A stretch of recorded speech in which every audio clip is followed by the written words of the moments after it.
히틀러가 등장하던 그 때를 영화 같은 걸 보게 되면은 이제 독일 국민들이 대개 전부는 아니지만 대다수 사람들은 쏙 쏙지 않습니까? 그리고 일부는 이제 뭐 히틀러를 적극적으로 찬양한 거고요. 이 개인적으로 사기를 당하게 되면은 엄청난 손해를 보지 않습니까? 그래서 이제 참 살아가면서 사기를 안 당해야 되죠. 그러니까 상대방에게 이제 놀아나지 않아야 되는데 개인을 넘어서 한 사회 구성원들 가운데 다수가 이 집단 체면이나 집단 사기에 걸려들게 되면은 비용 청구수가 엄청나죠. 그리고 그 비용을 치료해야 되는 것이 한 세대에 그치는 것이 아니고 수세대에 거쳐야 될 정도로 집단 사기나 집단 체면이 겁난 거지 않습니까? 제가 오늘 왜 이 말씀을 드리는가 하니까 비교적 조선일보에서 제한된 상황에서 글을 조금 이렇게 날카롭게 쓰는 논설위원 가운데 한 분이 이 정우상 논설위원인데 오늘 의미심장한 그런 이름들 제목을 단 겁니다. 4050 김어준 세대가 바친 조공으로 돈을 벌어서 70억짜리 건물을 마련한 김어준 씨 이런 내용을 다룬 겁니다. 한국의 40, 50대는 상당히 이제 좌파 성격이 강하죠. 세대로 나누게 되면은. 그래서 이제 오늘날 민주당의 가장 강력한 그런 지원군 후원군도 4050 세대일 겁니다.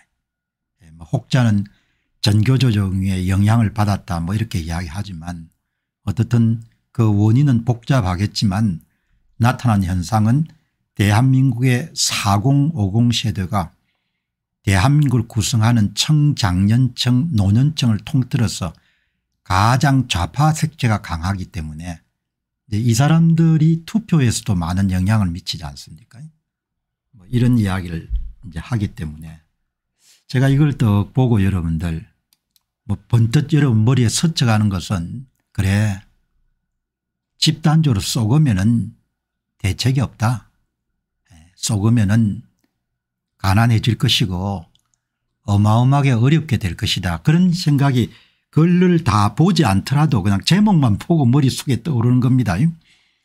김어준식 유머와 음모론 여기에 장기 중독된 한국의 4050 세대 이제는 신념화 단계를 넘어가지고 극우에 빠진 젊은 아들을 구출해야겠다 이런 생각까지 발전이 되고 초고속으로 꼰대화가 진행되고 있다. 김어준 세대의 부모에게 장하는 2030 이거는 뭐 한 유튜브 방송에 출연했던 연세대학교 공대생 MBC 사장의 아들이라는 분 이야기를 아마 빗대서 이야기를 한 것 같은데 이 4050 세대가 아무튼 한국에서는 가장 좌파 색채가 강한 그런 세대인 거죠. 그냥 여러분들 저는 좀 냉정하게 이야기를 많이 하지 않습니까? 그냥 쏘으면은 그냥 뭐죠? 비용 치를 수밖에 없는 거죠. 집단적으로 쏘으면은 집단적으로 비용을 치르는 것이고 개인적으로 사기를 당하게 되면 개인적으로 비용을 치르는 거지 않습니까? 오늘 정우상 논술위원이 나이가 조금 이 4050 세대보다 높은 사람이기 때문에 뭐 이렇게 이야기를 쭉 합니다. 국민의힘은 2024년 총선에서 대박을 기대하다가 쪽박을 찼다. 180억 운운하더니 100석을 간신히 넘겼다. 누구 탓할 것 없이 자멸했다. 뭐 이렇게 이야기하니까 그러니까 이 이야기하는 정우상 논설위원도 사실과 진실을 보려고 하지 않는 거죠. 2024년 총선에서는 168석을 국민의힘이 차지했지 않습니까? 그 가운데 지역구 57석 비례대표 3석을 선거관리위원회가 주도한 사전투표 조작을 통해 가지고 59석을 민주당에게 탈취당했고 1석을 조국혁신당에 탈취당했지 않습니까? 2024년 4월 10일 총선 22대 총선에서는 제야 전문가와 제야 H님이 개발한 사전투표 조작 진단 상세 프로그램을 가동하게 되면 선거구별로 선거관리위원회가 민주당 후보에게 더해준 사전투표장에 오지 않았던 위조 사전투표자를 전부 다 계산할 수 있지 않습니까? 2024년 4월 10일 총선의 지역구에서는 모두 280만 표의 위조 투표지를 민주당 후보에게 더해줬고 비례대표는 266만 표를 더해줬지 않습니까? 그러니까 조선의 가장 중요한 글을 쓰는 정우상 논설위원도 그거를 안 보려고 하는 거죠. 안 보려고 하기 때문에 앞으로 엄청난 비용을 치르게 되겠죠. 한국인들이 한국의 식자층들이 갖고 있는 위선과 거짓말과 비겁함이 여러분들 합쳐져 가지고 앞으로 한국 사람들이 얼마나 많은 비용을 치르겠습니까? 그러니까 딱 첫 글을 읽을 때 당신은 진실하지 못하니까 글도 조선이 망하는 겁니다. 그래서 한국이 망하는 이유인 겁니다. 거짓과 위선과 사기와 조작에 엘리트들이 눈을 다 감고 국민들이 무관심하기 때문에 그냥 비용을 치르는 거지 않습니까? 예, 이렇게 여러분들이 이야기하지 않습니까? 그러니까 가장 중요한 것을 숨기니까 그다음 이야기는 뭐 이렇게 말빨이 안 쓰는 거죠.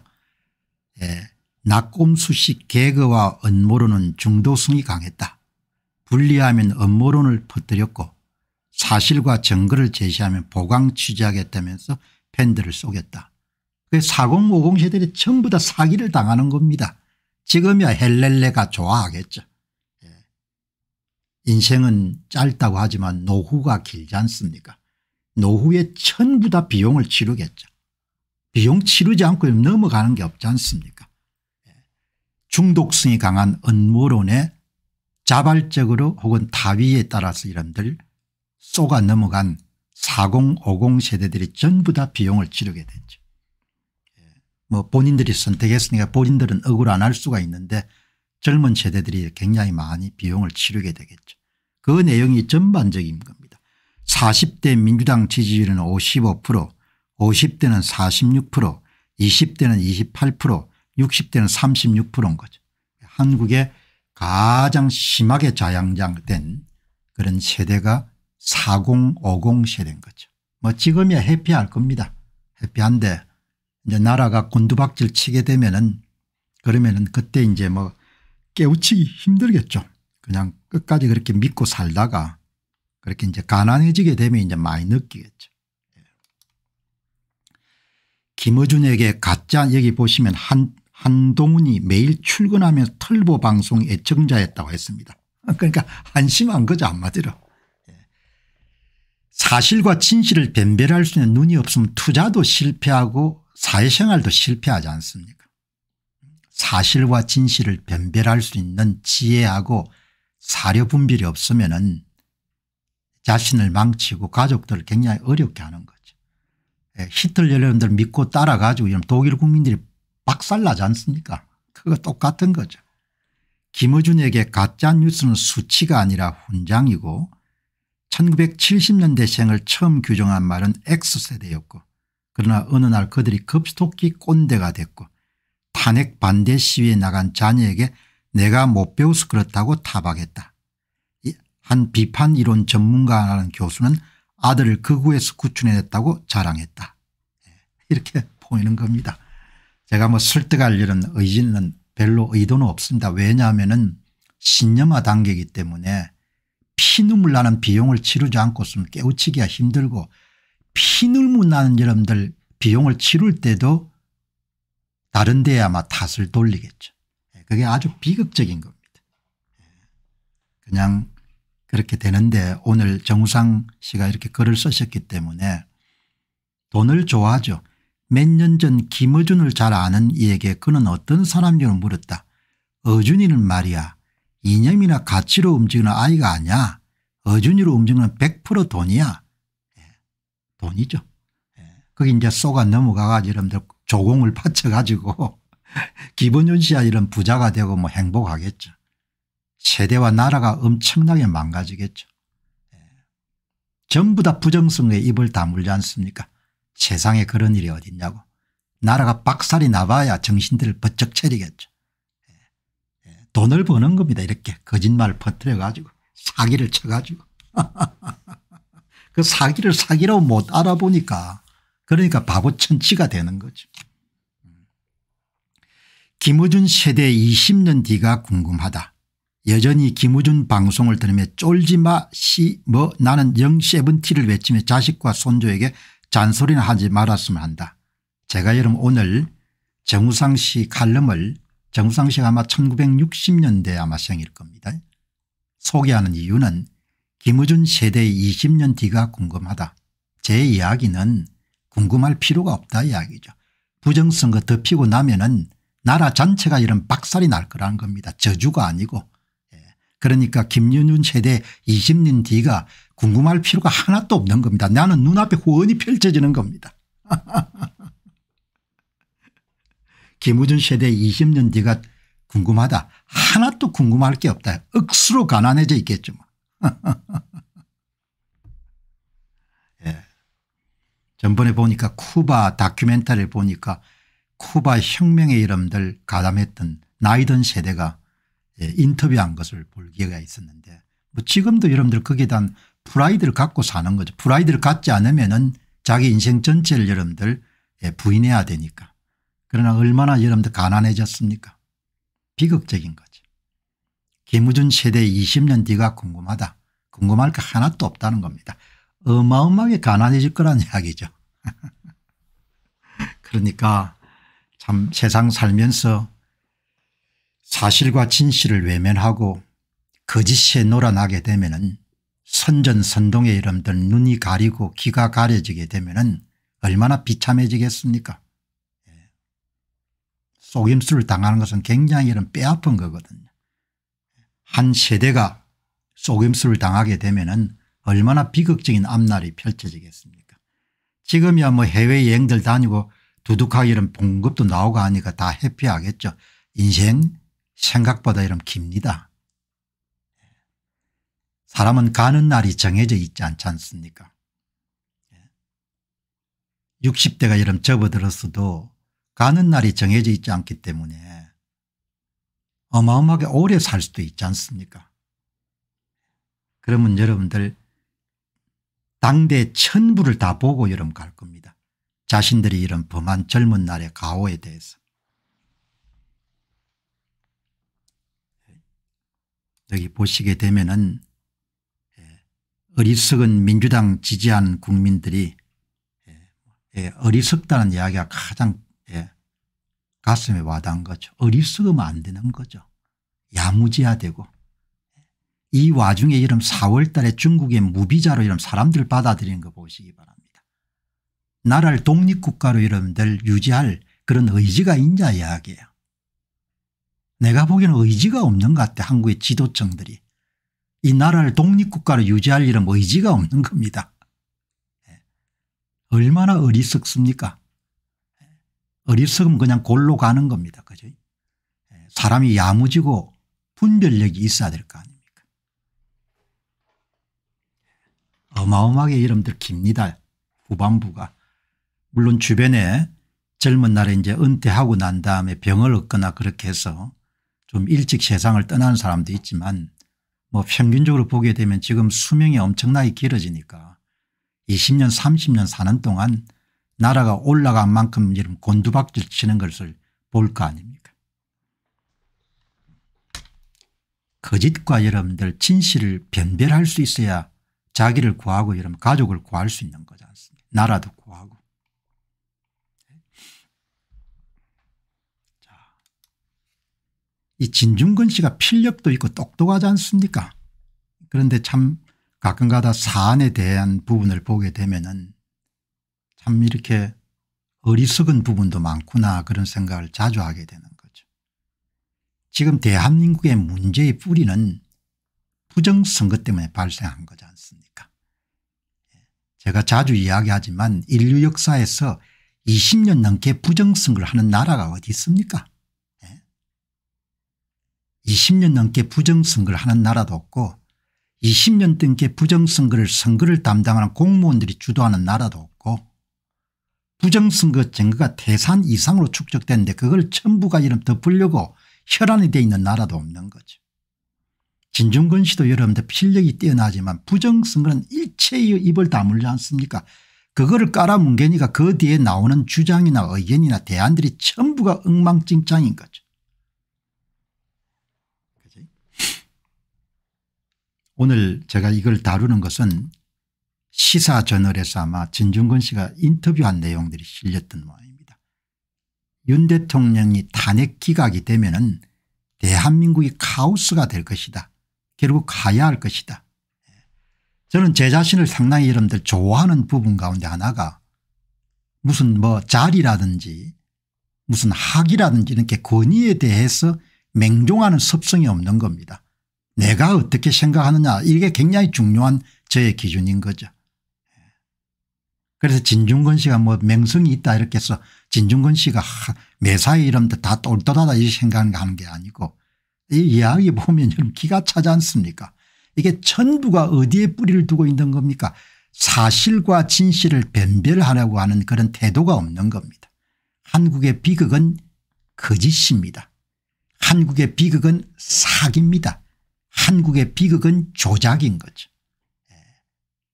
이 거짓과 사기와 조작으로부터 여러분들 우리가 회복되지 않으면 이 나라는 삼류국가가 될 수밖에 없을 것 같아요. 거짓을 가지고 물건이 만들면 물건이 팔릴 수가 없지 않습니까? 얼마나 이런 비극적인 겁니까? 윤 대통령이 탄핵 기각이 되면 대한민국의 카오스가 되고 결국 가야 할 것이다. 이런 류의 주장을 뭐 김진도 외치고 여러분 조갑주도 외치고 펠 사람 다 외치지 않습니까? 왜 그러냐? 사심이 눈을 가리고 진실이 없기 때문에 이런 헛소리들이 나오는 겁니다. 그죠? 윤 대통령 비상계엄은 박근혜 탄핵 사유보다 우연 정도가 심하다.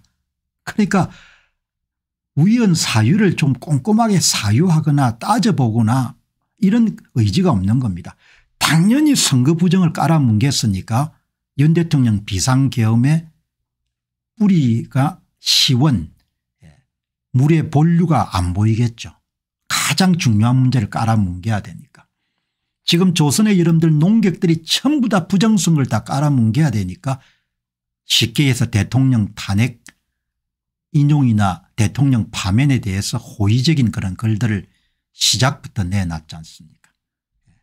어마어마하게 거짓말이 이런 행행하는 나라가 된 겁니다. 저도 진절머리가 납니다. 야, 어떻게 이 민족 자체가 이렇게 거짓말에 익숙한지. 전부가 다 사기인 겁니다. 사기. 사기를 쳐도 미안해하지 않고 부끄러워하지 않고 그래 내가 사기 좀 쳤다. 그런데 어떻게 할 건데 뭐 이런 식인 겁니다. 그렇게 하면은 정신이 무너지게 되면 물질도 무너지지 않습니까? 여당 기각 각하 전망은 희망 고문이고 가능성이 낮다. 다른 주제에 대해 좀 똘똘함을 유지하는 진중권 씨가 여러분들 상황 인식이 이 정도인 겁니다. 윤 대통령이 복귀하더라도 통치는 불가능하다.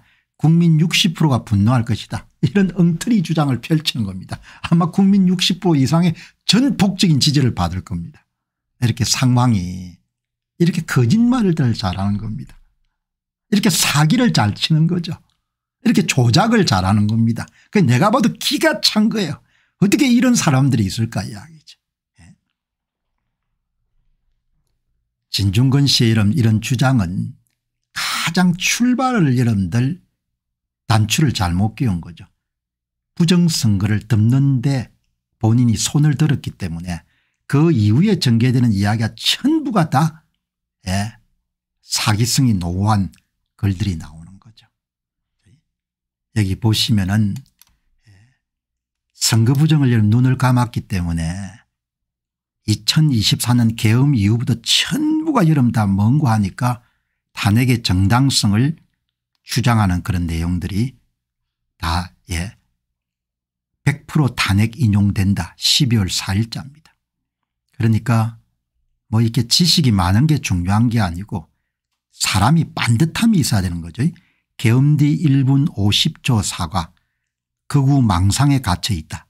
나는 똑똑한데 대통령 극우 망상에 있다.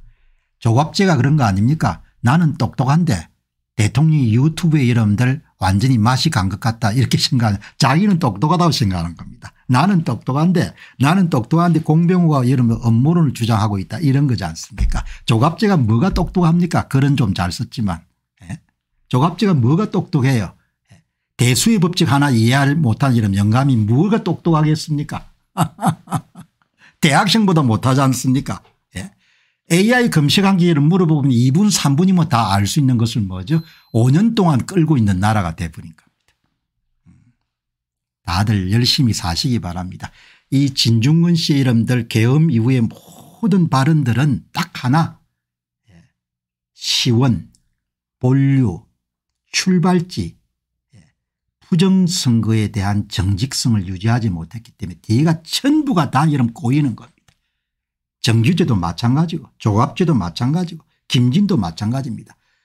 그러니까 사실과 진실을 규명하려고 하는 태도, 애티튜드가 여러분 전혀 안 돼 있는 겁니다. 서양 여러분들 격언에 attitude is everything이라는 표현이 있지 않습니까? 태도가 모든 것이다.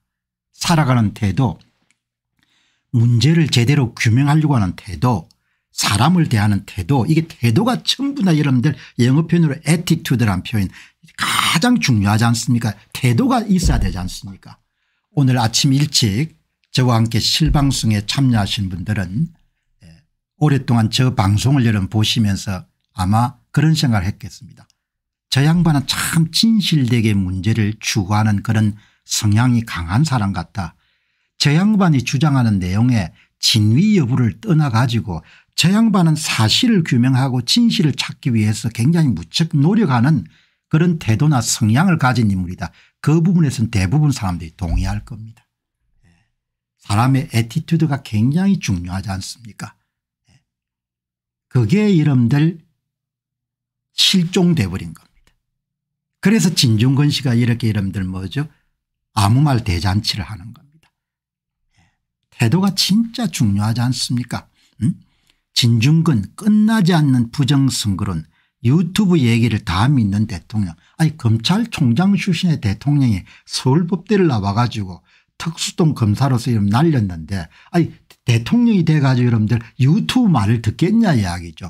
대통령이 보니까 저 정보가 정확하다고 보기 때문에 그렇게, 사람들은 다 자기는 잘났는데 대통령은 바보천치라고 보는 겁니다.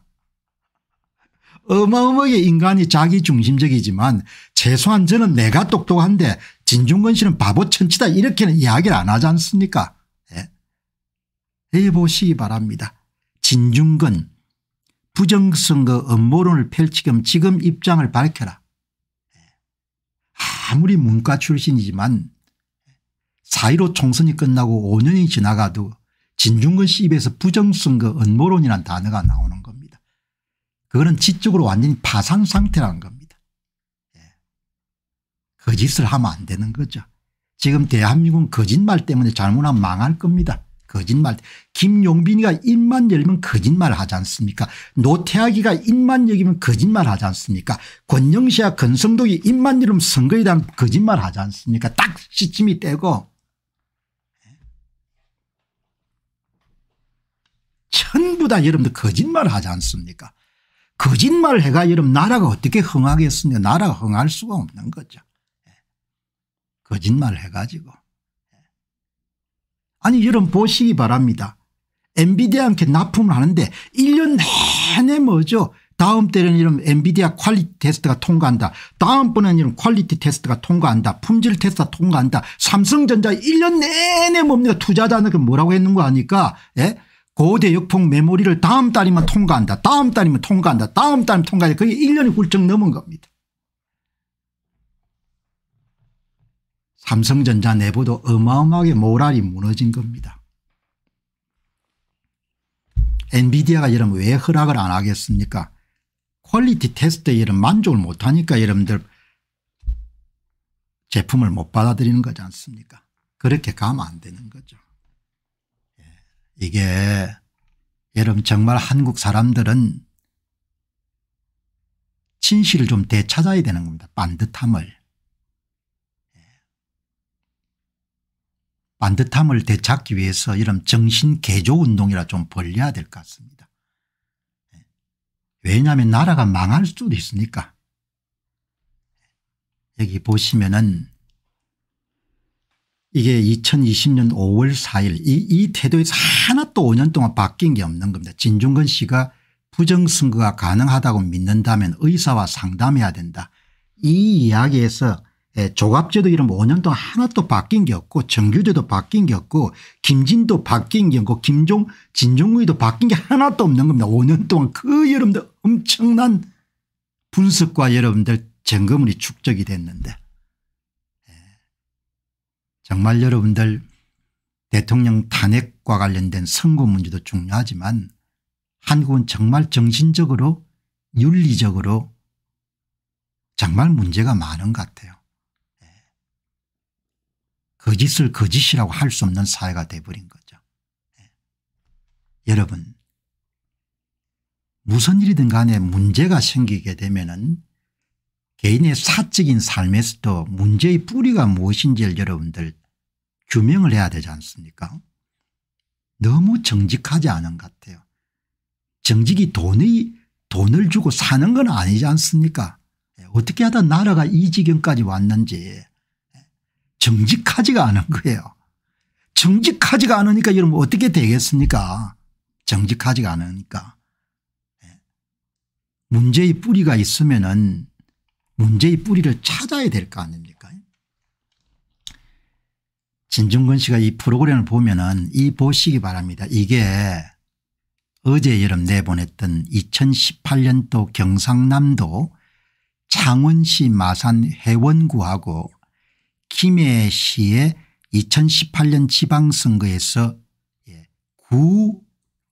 구의회 기초위원 김해시 의회 기초위원 여러분 조작한 거지 않습니까? 사전투표장에 5사람이 올 때마다 한 표씩의 위조투표지를 민주당 후보한테 더해 준 거지 않습니까? 조작값 5라는 것은 진짜 5장당 가짜 1장의 사전투표지를 민주당 후보에게 더해 주는 것이고 조작값이 5라는 것은 사전투표 100장당 위조투표지를 16.67%만큼 더한 거지 않습니까? 이 숫자의 세계잖아요. 그죠? 이 이야기는 뭘 이야기하는 거 아니까 대한민국의 선거관리위원회가 지난 20년 동안 기초의원 광역의회 의원까지 전부 다 사전투표를 조작해 가지고 자기들이 미는 사람을 당선시켜 온 거지 않습니까? 그죠? 이걸 누구도 다루지 않지 않습니까?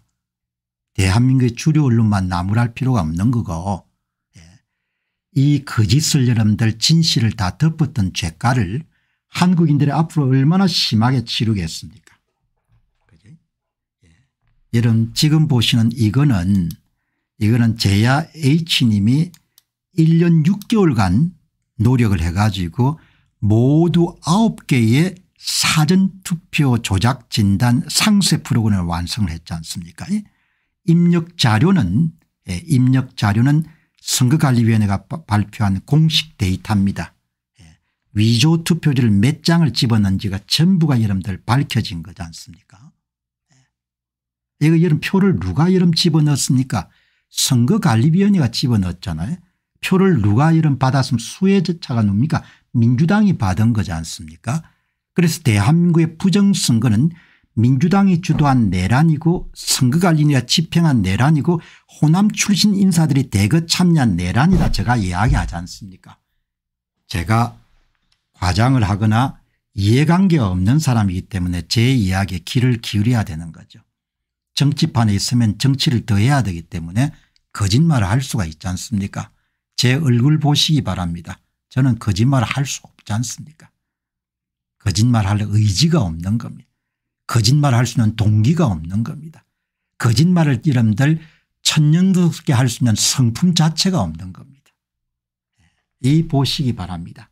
왜 그러면 이걸 반복적으로 공개하냐. 나라가 망한다는 이야기를 하는 겁니다. 당신들 이렇게 하고 가면 나라 진짜 망한다. 당신들 정신 차려라. 나라 진짜 망하면은 거지 된다. 거지.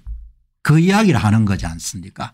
여기 보시기 봐. 이게 2018년 6월 14일 2018년 6월 달에 북미 싱가포르 회담을 기획한 다음에 화끈하게 조작을 했지 않습니까? 여기 보시기 바랍니다. 서울시 여러분들 광역의회 의원, 예? 의원 지역구에서는 102대 6인 겁니다. 민주당이 102석을 차지하고 자유한국당이 6석을 차지한 겁니다. 강남에서만 3석을 차지한 겁니다. 얼마나 표를 도둑질을 했으면 기초의원 전부를 다 도둑질한 겁니다. 누가 했습니까? 선거관리위원회가 민주당에게 이런 위조투표를 더해 준 거죠. 그렇게 해서 예, 민주당이 됐으면 2018년도 서울시 의회 의원들 여러분들 전수조사해본 본적지 조사해 보게 되면 제가 볼 때는 70% 이상이 호남 출신들일 겁니다. 호남 계신 분들은 불편하게 얘기할 수도 있겠지만 이런 이야기를 내가 이야기를 안 하면 누가 해 줄 수 있겠냐 이야기죠. 호남 출신들 여러분 70% 80% 여러분들 집어넣기 위해서 부정선거를 밥 먹듯이 한 거지 않습니까? 그죠? 이런 선거가 어떻게 나옵니까? 강남 3구에서 여러분들 대부분 뭐죠? 민주당이 이겨가지고 기초위원을 서울시 이런 광역의회 의원을 전부 다 민주당 사람을 집어넣는 이런 짓을 어떻게 하냐 이야기죠. 응? 지역구에 97대 5 비례대표 여러분들 97대 3 비례대표 5대 3입니다. 어마어마한 짓을 한 거죠. 그래도 여러분들 눈 하나 깜짝 안 하고 얼마나 여러분들 양심불량입니까? 나라가 망하는 일인데 인간이란 게 이런 겁니다. 나라가 망하든 골로 가든 관계없이 내 뱃속에 이런 밥 들어오면 땡이라는 것이 인간인 겁니다. 그래서 국민들이 쏘으면 안 되는 거야. 근데 또 어리숙한 국민들은 저 양반이 성군인 모양이다 이렇게 자꾸 쏙지 않습니까? 이런 표를 도둑질한 것이 역사가 오래됐습니다.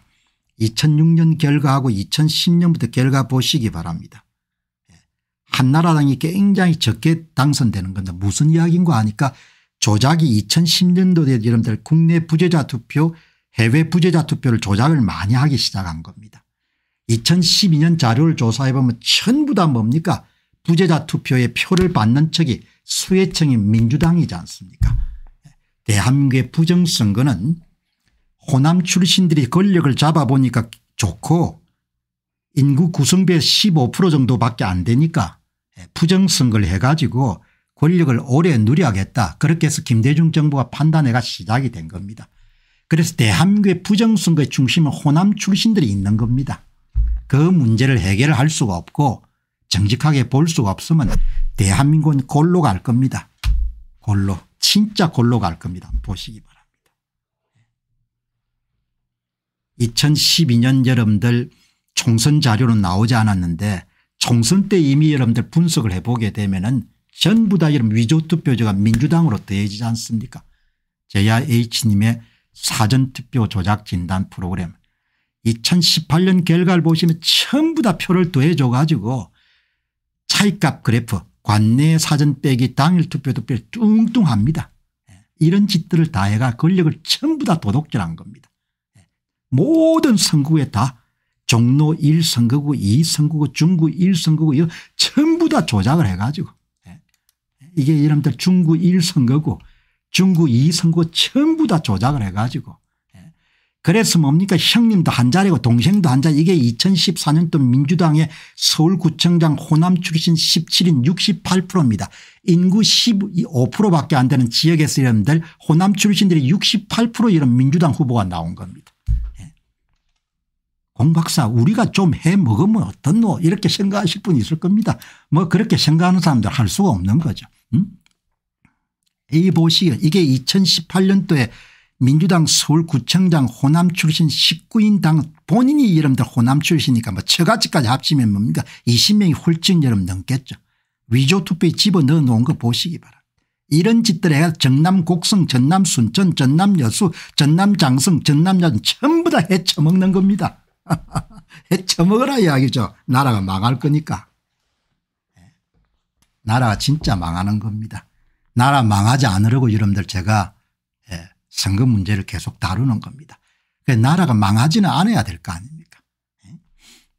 이렇게 여러분들 다 정리를 해가지고 작업을 하는 겁니다. 그러니까 내가 오늘 마무리하고 싶은 거는 진중권 씨가 똑똑하고 필력도 있고 여러분들 말빨도 세고 하는데 자, 여러분들 이렇게 정말 나라의 흥망과 관련된 국민의 생사와 관련된 이런 선거 문제에 입을 다물므로 인해 가지고 그 이후에 모든 종류의 주장과 의견 탄핵 사태를 바라보는 시각까지도 전부 다 왜곡이 되는 겁니다. 이렇게 여러분들 정리를 하시면 좋겠습니다. 자, 여러분 각하하는 것은 정의지 않습니까? 정의. 대통령이 무슨 죄를 지었습니까? 대통령 때문에 얼마나 큰 일이 일어났습니까? 2030들이 각성을 하고 대한민국의 평범한 국민들은 나라가 완전히 좌익들의 진지전에 의해 가지고 다 선거뿐만 아니고 전부가 다 압도가 됐고 용역 경찰관을 쓰지 않나. 중국인이 헌법재판소 이름들 연구관으로 있지 않나. 중국인처럼 보이는 사람이 이름들 탄핵 TF의 이름 연구관이자 공보관으로 이름 활동한 것을 보이지 않나. 우리가 다 이제 알게 된 거지 않습니까? 나라가 진짜 완전히 개판이 됐구나. 대통령이 그렇게 나서지 않았으면은 그냥 나라가 완전히 모르는 사이에 그냥 전부가 다 날아가 버리가 된 거지. 훼손되지 말아야 될 생명 자유 평화의 가치를 믿습니다. 파면은 보편적 가치를 지키는 일입니다. 이런 헛소리를 한강 씨가 한 모양입니다. 윤석열 파면은 보편적 가치다. 부정성으로 권력을 훔치는 것은 보편적 가치다. 이렇게 이야기를 해야 되는 거죠. 한강 씨 입에서 솔직하게 나오려면은 부정성으로 권력을 훔쳐가지고 우리 집안 출신끼리 전부가 다 해쳐먹는 것이 보편적 가치다 이렇게 나와야 되는 거죠. 얼마나 우스운 소리인 겁니까? 말이 되는 소리를 해야 되지 않습니까? 아무리 작가지만 윤 대통령 파면이 보편적 가치하고 왜 만나는 겁니까? 부정의하고 만나는 거지. 자, 여기 이제 보니까 오늘 이석우 변호사께서 바쁘신 와중에 글을 올려줬네. 윤석열 파면은 보편적 가치다. 한강왈. 한강이란 작가의 말인데 상해의 근위에 기대고 싶은 인간들이 많이 퍼다 날라서 나도 지금 접했습니다. 권위에 왜 주눅이 드냐 이야기죠. 나는 도무지 이해가 안 돼 가지고 나는 조갑제의 권위에도 주눅이 안 들고 뭐 이 권위에 주눅이 들 필요가 없지 않습니까? 누가 갖고 있는 권력 때문에 이런 주눅이 들 필요가 없고 개인이 여러분들 진정한 의미의 자유주의자라는 것은 자기 선택권을 존중하고 권위나 자리나 이런 부분에 대해서 여러분들 우위나 이런 부분들의 압력에 굴복하지 않는 거죠. 본인 생각이 그렇다는 것인데 본인 생각의 보편적 가치란 주장을 하려면 거기에 합당한 근거가 있어야 된다. 그래 글 쓰는 사람은 썰을 잘 풀지 않습니까? 완전히 뇌 구조가 다른 것 같아요. 작가 내나 이런 언론인 내가 다 마찬가지일 겁니다. 썰을 풀려면 내 같으면 썰을 근거가 있어야 풀 것 같은데 이 글을 오래 온 사람은 그냥 썰을 푸는 것 자체가 뭡니까? 근거라고 보는 모양입니다. 법적인 다툼은 증거를 통해서 이루어지고 아무리 본인의 주관적 가치가 투영된다고 하더라도 법리와 증거를 토대로 할 수밖에 없는 것이다. 작가가 사회적 이슈에 대해서 발언을 하려고 하면은 굉장히 주의해야 되지 않습니까? 근거를 갖고 이야기를 해야 되는 거죠. 지적 능력이 떨어지는 인간들은 계엄은 곧바로 내란이고 국회와 선관위에 군대가 투입되었다는 것이 유일한 근거다. 사유 능력이 전혀 없는 겁니다. 계엄이라는 사건의 출발점을 생각해 볼 수 있는 2단계 사고가 없는 겁니다. 계엄은 그냥 내란이다. 그건 동물적 사고지 않습니까? 계엄을 왜 했지? 아니 대통령이 더 올라갈 자리가 없는데 계엄을 왜 한 거야? 이렇게 사유할 수 있는 힘이 없는 겁니다. 그러니까 얼마나 딱한 겁니까? 진짜 이런 민주주의 하는 것이 오감은 사람들인 거죠. 여러분들 보시죠. 아니 대통령이 멀쩡한데 아니 우리 윤 대통령이 머리가 나간 것도 아니고 우리 윤 대통령이 여러분들 더 올라갈 자리가 있는 것도 아니고 아니 우리 윤 대통령 여러분들 자식이 있었으면 자식의 여러분들 앞날 생각해야 될 것도 아닌데 갑자기 윤 대통령 여러분들 이 계엄령을 선포했다. 그럼 사람이 사유하는 힘이 있으니까 생각을 해봐야 될 거 아닙니까? 아니 윤 대통령이 정신이 나간 것도 아니고 미친지도 않았는데 대통령이 왜 저렇게 리스크를 안았을까? 그렇게 생각하는 힘 자체가 없는 겁니다. 얼마나 여러분들 딱한 겁니까? 그걸 생각하게 되면은 윤 대통령 파면은 보편적 가치다 그런 이야기를 할 수가 없으니까 선택적 사실을 여러분들 본인들이 원한 겁니다. 오로지 대통령만이 할 수 있는 헌법상 권한인 비상계엄이 있게 된 배경과 목적은 무엇인가에 대한 깊이 있는 생각과 국헌 문란을 누가 주도했고 계엄 당시 대한민국 상황이 어떠했는가에 대한 매우 깊은 고뇌도 필요하다. 사유할 수 있는 힘이 없는 겁니다. 그냥 막무가내인 겁니다. 나는 평화를 사랑하고 폭력이 싫고 그래서 나는 보편적 상식이 있는 정의로운 인간이란 유아적 자뻑에서 비롯된 발언은 대체로 멍청한 인간들이 하는 것이다. 단세포적인 생각하는 거죠. 사람이 좀 생각을 해야 되지 않습니까? 너무나 답답한 겁니다. 사람이 문제가 생기게 되면 문제가 왜 생겼는지 어디서 비롯됐는지 진짜 문제의 근본 원인이 뭔지 이런 걸 생각을 해야 되는 그래야 사람이지 않습니까? 짐승도 아니고 말미잘이 아니지 않습니까 우리가. 윤 대통령의 반국가 세력 척결을 위한 최후의 결단은 계몽령을 낳게 되고 대한민국 정부의 수많은 20대 대학생들의 시국 선언을 불러일으켰다. 한국의 근현대사의 처음이지 않습니까? 대학 교수들을 제치고 대학 교수들의 침묵을 제치고 20대 대학생들이 나선 것이 20대 특히 남성들은 압도적으로 윤 대통령을 지지하고 여성들도 만만치 않다. 이들은 바보가 아니다. 생각하는 힘. 자식들을 키우면서 여러분들 가장 많이 강조했던 부분이 생각하는 힘, 자기 생각하는 힘. 손자 손녀들에게 훗날 또 만나면은 제가 해주고 싶은 할아버지 이야기를 들을 수 있는 그런 나이가 되면은 권위나 자리에 주눅들지 말고 대세에 편승하지 말고 주체적으로 자기 생각할 수 있는 힘을 키워야 된다. 그런 이야기를 제가 하고 싶거든요. 그게 힘이지 않습니까?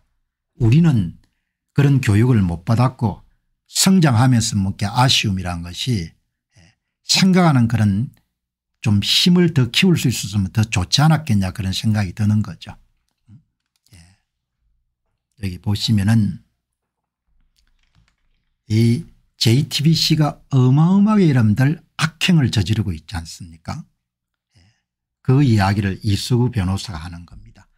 모 종편 방송 뉴스를 보면은 인간에 대한 깊은 연민이 느껴집니다. 중국 공산당이 1척 원을 투자했던 뉴스가 팩트인지는 제가 잘 모르겠지만 여기저기 많이 보도돼도 JTBC가 반박이 없는 걸 보면은 팩트로 보입니다. 중국 공산당 간첩을 잡으려는 간첩법 개정을 반대하는 이재명 정당의 행태와 최근 중공이 만든 서해 구조물에 대해서 JTBC가 꿀먹은 벙어리 행태를 보이는 권력 집단을 위한 혼신을 다한 모습이 이상합니다. 헌법학자들 하나같이 파면을 단언한 다음에 전직 헌법재판관 말이라며 인용하는데 다 ABC입니다.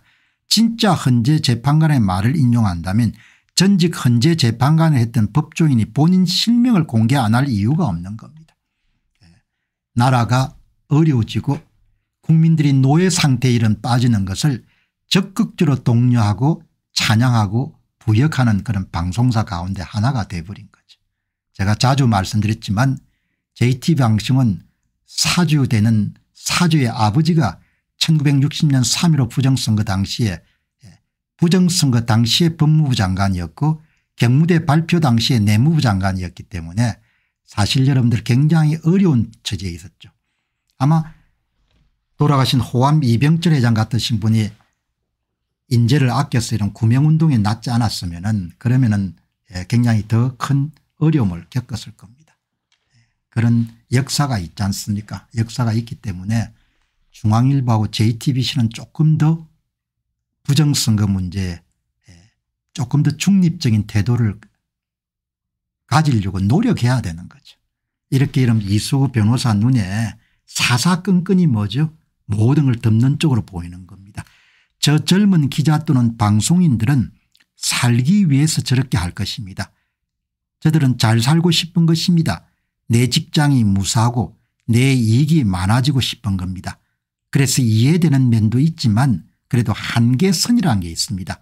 그 한계를 넘었을 때 나라가 망하는 것이고 본인이 그렇게 지키고 싶어도 직장도 이런 망하고 개인도 거지가 되는 겁니다.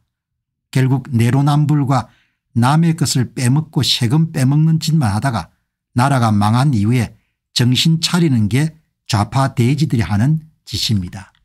이야기를 정확하게 했지 않습니까? 나라가 망한다 이야기야. 당신들 아냐? 공병호가 왜 이렇게 이런 목소리를 높이겠냐 이야기야. 이걸 해서 무슨 여러분들 영화를 누린 게 있냐고. 왜 이야기를 하느냐. 당신들이 이렇게 부정선거 다 덮고 친중행보하면은 진짜 나라 없어진다 이야기야. 그래서 이야기를 하는 겁니다.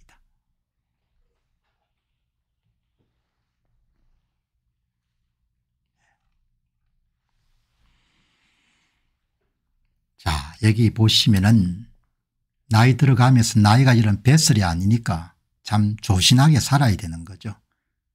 나갈 때 나가지 않아야 될 때 할 말 안 할 말을 나이 들으면서 이런 더 잘 절제된 행동을 보일 필요가 있는 거죠. 이 조갑재 씨하고 전규재 씨 김진은 젊은 날 비교적 필력을 남긴 분들이지 않습니까? 이 보시기 바랍니다. 윤 대통령이 기각되면 내전이 터진다. 이게 80대 조갑재가 한 이야기입니다. 조갑재 씨가 아마 1945년생 정도가 될 겁니다. 그냥 막 쏟아내는 것이 말이 다 아니지 않습니까? 야, 저 영감 진짜 참 막판에 진짜 추하게 늙네 이렇게 생각하는 사람들이 많을 겁니다. 이런 말 하면 안 되지 않습니까? 이 보시기 바랍니다. 보수농객 김진 윤 대통령 탄핵 기각되면 민중혁명이 일어날 것이다. 끌려 내려올 수밖에 없다. 극우 꼴수 보통 시위와는 차원이 달라 공권력이 국민 분노를 통제하지 못할 것이다. 김진 씨도 나이가 꽤 됐을 겁니다. 이런 이야기 어떻게 하냐 이야기죠. 정말 내가 볼 때는 야 당신들 뭘 받고 이렇게 이야기하냐 이야기죠. 보수농객 정규제 윤 대통령 정신감정이 필요하다. 탄핵 인용될 거다. 이런 이야기를 하는 겁니다. 세 사람이 모두 다 언론인 출신들이지 않습니까? 비교적 젊은 날에 필력을 그래도 날렸던 사람이고 야 노년에 보이는 태도를 보게 되면은 뭐 옳다 그러다 문제를 떠나가지고 한 인간으로서 처신이야 너무나 경박하고 야 사람이 어떻게 저렇게 늙어갈까 이렇게 생각하는 겁니다. 그냥 썰 푸는 것이 그냥 그대로 드러나는 거죠. 오늘 이 김향웅 변호사가 세 사람을 이렇게 들여가지고 이 사람들은 세상이 바뀐 것을 모릅니다. 머리가 나쁩니다. 그렇게 이야기했네요. 참 기가 찬 사람들입니다. 마무리 잘 해야 되는 거죠. 그래서 특히 나이가 들어가게 되면은 말도 조금 이렇게 가려서 하고 젊은 날에 비해 가지고 그다음에 이제 100만큼 이야기를 하고 싶더라도 한 수위를 한 70 정도 줄이고 그리고 내가 잘났다 이런 이야기를 할 필요가 없지 않습니까? 뭐 이 세 사람 지금 이야기가 대통령을 이런 파면하지 않으면 큰일이 난다는 거 아닙니까? 자, 이런 이야기들이 있는데 이 사람들이 또 전부 다 여러분들 부정선거를 덮는 사람들이지 않습니까? 바로 어제 조갑재 정규재와 김진과 나의 공통점은 부정선거 음모론과 싸우는 것이다. 그러니까 좌파 진영은 얼마나 좋아하겠습니까? 동지들 동지. 그래서 제가 함께 다루는 겁니다. 조갑재 정규재 김진은 대통령 파면을 적극적으로 주장하고 부정선거 여러분들 음모론이라고 이런 몰아붙였던 세 사람이 꼭 같은 정신세계를 갖고 있는 거죠. 저기 보시면은 김성회님이라는 분이 글을 단정하게 쓰셨네요. 가라지면 꽃이라도 아름다워야지 가라지에서 노추가 되어버리니, 노추란 것은 늙은 추물이란 뜻이에요. 윤 대통령 탄핵 사태로 한동훈과 같은 기회주의 배신자도 확실하게 드러났습니다. 그동안 우파를 자처했던 가라지 쪽증이들도 확실하게 드러난 셈입니다. 조갑제와 전규제 김진등 우파 가라지 3인방이 그들입니다. 그들은 왜 사람이 늙어가며 취해지는지를 너무도 분명하게 보여주었습니다. 지적 해안이 부족하면서도 권력에 대한 욕망을 버리지 못하기 때문입니다. 어떻게 해서든 권력의 끈을 잡으려는 욕망을 버리지 못했기 때문입니다. 뭐 그분들이 권력에 대한 욕망이 있는지는 모르겠는데 어쨌든 논평하는 사람들은 사심이 눈을 가리게 되면은 논평이 흔들리게 되는 거죠. 뭐 세 사람 만나 가지고 당신 왜 그렇게 했어? 왜 그런 주장을 펼쳐요? 이렇게 제가 물어보진 않았습니다만은 어쨌든 개인적인 욕심이 앞서게 되면은 엉터리 주장에 편성할 수가 있는 겁니다. 그런데 그 엉터리 주장이 펼쳐지는 건 얼마 걸리지 않는 거죠. 조갑제는 이준석의 지지자였습니다. 국민의힘의 세대교체가 이야기 나올 때마다 이준석을 붙들고 어떻게든 끼워 넣으려고 했습니다. 이미 이준석은 세상으로부터 버림을 받았음에도 불구하고 사리 분별이 힘들어진 나이로 인해 판단력을 상실하고 말았습니다. 사리 분별이 힘들어진 나이는 된 것 같지는 않고, 조갑제 씨는 욕심이 아직도 있는 겁니다. 사적인 욕심이. 모든 저런 공적인 이슈를 다루는 사람이거나 기업에서 의사결정을 내리는 사람들이 사적인 이익에 여러분들 눈이 가리게 거나 그렇게 되면은 의사결정이 제대로 내려질 수가 없는 거죠. 김진도 마찬가지입니다. 고향에 출마했던 김종혁이 그랬던 한동훈 장인 진형구의 경복고 라인을 탄 김진, 이연홍, 김종혁으로 이어진 중앙일보 라인의 가라지들이 눈에 띕니다. 사람들은 대개 제 기준으로 보게 되면은 단결하거나 때로 몰려드는 그런 걸 굉장히 익숙하죠. 떼거지로 몰려드는 것. 저는 뭐 도저히 그런 거 마음에 안 들죠. 자기 생각이나 이런 것보다도 그냥 본인들의 진영이처럼 정한 논리를 끝까지 가겠죠. 이 사람들은.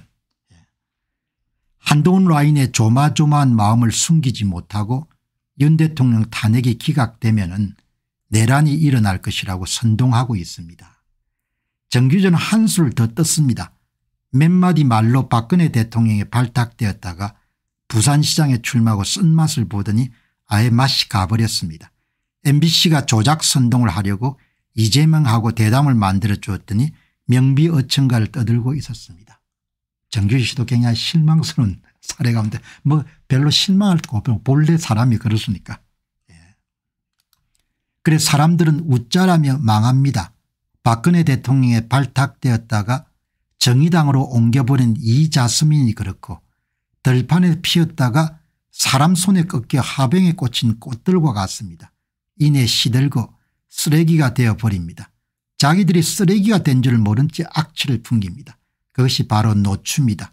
노욕이 만든 추물입니다. 절제해야 되는 거죠. 욕심을 내려놓으면은 사물이라는 현상이 굉장히 맑게 보일 수 있는데 욕심 때문에 말을 굽히고 주장을 여러분들 왜곡하고 그렇게 되는 거죠. 그렇게 뭐 흘러가는 겁니다. 뭐 그래도 한평생이 저래도 한평생이고 아무튼 간에 이 젊은 사람보다 훨씬 더 못한 겁니다. 연세대 공대생 80%가 부정성 걸 알고 있다. 젊은 세대들. 사심이 없기 때문에. 사심이 없고 키워드 검색 시대를 넘어서 AI 검색 시대가 됐으니까 뭐 20, 30분 안에 부정성 걸 다 알게 되겠죠. 사심이 없기 때문에 가능한 겁니다. 사심이 있으면은 그냥 똥볼을 차는 거죠. 그렇게 보시면 좋을 것 같습니다. 뭐 그렇지만 조갑재 씨가 뭐 어떻게 하겠습니까? 부정선거가 다 밝혀졌는데. 이거 그냥 시간 문제입니다. 누가 시도했고 김대중 정부에서 이런 부정선거를 주도했던 사람이 영원히 숨길 수 있을 거라서 전부 다 밝혀졌지 않습니까? 조작을 어떻게 했는지가 전부가 다 밝혀져 가지고 세상 만방에 전부가 다 나와서 이제 수식까지 다 이렇게 찾아낸 거지 않습니까? 그런데 어떻게 숨기겠습니까? 그러니까 뭐 참 한국이라는 나라는 하나님 빚을 많이 진 사람들이지 않습니까? 이 나라를 쉽게 또 포기하지 않으실 거고 이렇게 다 나오지 않습니까? 이렇게 그래프도 해석할 수 있는 능력이 없는 겁니다. 해석하고 싶어 하지 않는 겁니다. 이 그래프가 무슨 의미를 갖고 있는지 왜 사심이 있으니까 닥치고 없다는 거 아닙니까? 이 젊은 사람들한테 너무나 부끄러운 일인 겁니다. 젊은 사람들한테는 너무나 부끄럽고 인생은 생각보다 길고 모든 사람을 다 속일 수가 없는 거죠. 몇 사람은 잠시 속일 수 있지만 모든 사람을 다 속일 수가 없는 겁니다.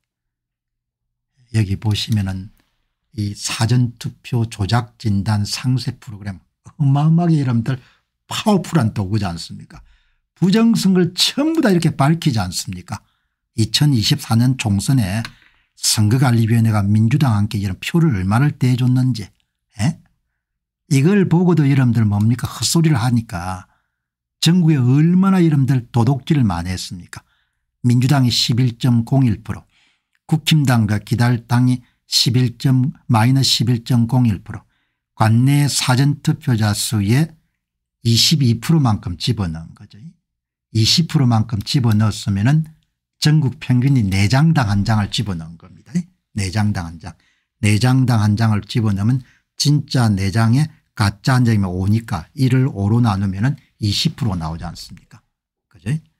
22% 정도 나왔으니까 관내 투표가 22% 나왔으니까 우편 투표는 좀 더 많이 했겠죠. 그러니까 대략 사전투표자 수의 20에서 25%만큼 표를 집어넣은 거지 않습니까? 아무리 문과 출신이라지만 그래서 여기에 제야 H님이 전부 다 뭡니까 도둑질한 표수를 종로구에 11,629표 중구 성동구에 15,258표 전부 다 찾아내 가지고 노란색은 부정선거 이관왕 2020년 4.15 총선하고 2024년 총선에 여러분들 2번씩이나 선관위 도움으로 금배지 딴 사람들이 나오지 않습니까? 그죠? 자, 여러분 이 전계선 씨가 깽판을 친 거죠. 그냥 8인 기각으로 그냥 합의를 봤으면은 개별적인 그런 성향이나 엉터리 같은 건 드러나지 않았을 건데 전계선 씨가 이제 뭐 그래도 한 2사람 정도가 인용이 있었으면 좀 나았을 건데 혼자서 뭐죠? 인용을 한 거지 않습니까? 오늘 김향훈 변호사가 아마 서울법대를 나왔을 겁니다. 여기 이제 잘 정리했네요. 김복형과 정계선은 앞으로 5년 이상 헌법재판소에 대립 투쟁할 것 같습니다. 이 김복형 이분이 2024년 9월 23일 날 임명이 됐네요. 그리고 정계선이 2025년 1월 2일 날 이 두 사람은 최상목 대통령 권한대행을 지냈던 분이 임명을 했기 때문에 이 두 사람은 앞으로 지위가 좀 불안전하죠. 한덕수 총리가 복귀하면서. 이 김복형 씨가 경남 거제 출신이지 않습니까?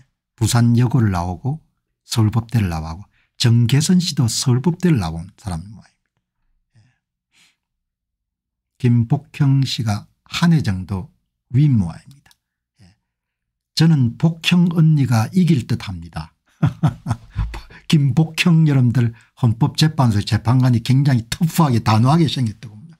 아마 이번에도 여러분들 그 다른 사람들이 무게중심을 잡는데 김복형 헌법재판소의 재판관이 큰 역할을 했을 겁니다. 주식의 달인인 미선은 진짜 젊을 때 임명이 됐네요. 정계선은 의대로 입학했다가 법대로 갔다고 합니다. 강용석 변호사가 정계선은 동기고 김복형은 1년 선배라고 합니다. 강용석 변호사가 서울법대를 나왔죠. 동기네요. 동기. 어쨌든 간에 이 보통 사람이 아닌 것 같습니다. 여기에 조환창 재판관의 용기 있는 결정에 주목하게 됩니다. 한덕수 총리가 각하가 되면은 조환창과 정계선은 임명 취소됨에도 불구하고 법대로 판결했습니다. 자신의 이익보다 대의적인 판단을 한 셈입니다. 정계선과는 반대입니다.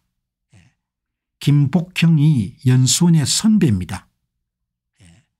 실력으로는 김복형인데 막무가내 막가파로는 정계선이 셀까요? 이렇게 이야기를 한 겁니다. 어제 정계선 씨 이야기를 좀 다뤘죠.